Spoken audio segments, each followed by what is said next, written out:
Hi guys, dahil makaka-copyright ang music kaya magvo-voice over na lang ako. Pinuntahan namin tong after 7 dito sa Faisalia, Jeddah. At dahil open na ang Jeddah, pwede nang magsama sa isang party ang mga lalaki at mga babae.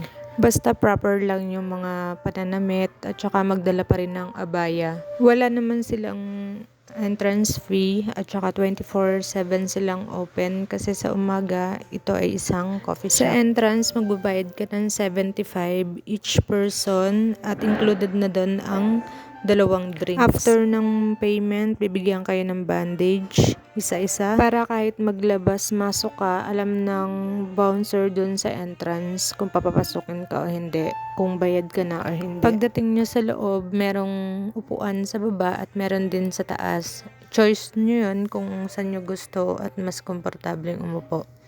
At napili namin na sa baba na lang. Maliban dun sa dalawang drinks na included dun sa binayaran nyo sa entrance, meron din silang mga pagkain na nasa QR code yung menu, which is mga pasta, pizza, mga finger foods, at iba pang drinks. Available din ang shisha kung gusto mo, at saka meron din nagyosi doon sa loob. At dahil Arab country nga ito, so ang mga music nila is mga Arabic songs din.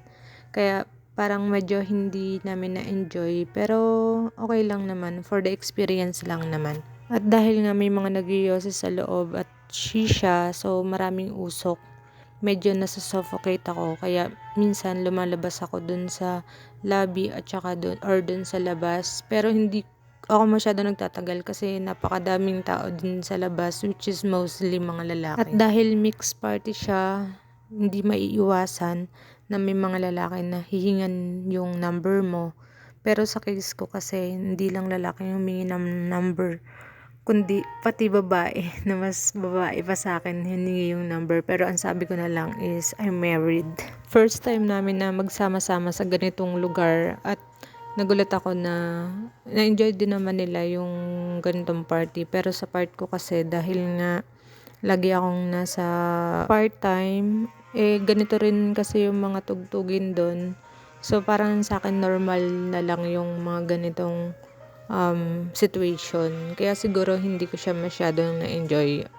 Pero sabi ko nga, for the experience lang naman. Pero hindi ko siya marirecommend sa mga Pilipino. Much better pa din na pumunta na lang sa mga party na may mga Pinoy. Kasi doon at least mga English yung songs, may enjoy nyo. Buti tong mga kasama ko, nag-e-enjoy naman sila. Dito ako nag-voice over sa coffee shop. Kaya yung tugtog melody, tapos ang bino-voice over ko diskuan. Anyway, meron diyang mga lalaki na nag-join, sumasayaw, for fun lang. Yung iba hindi magkakakilala. Yung iba, staff dyan sa diskuhan. At ito na nga, ako'y inaantok na niyan. Kasi, anong oras na yan mga 4:30 na siguro ng umaga. After nyan, lumabas muna ako kasi medyo na-suffocate naman ako. And then, nung narinig ko na parang wala nang tugtog doon sa loob, pumasok na ako. Yung pala, tapos na pala yung party, kaya amoy na rin kami.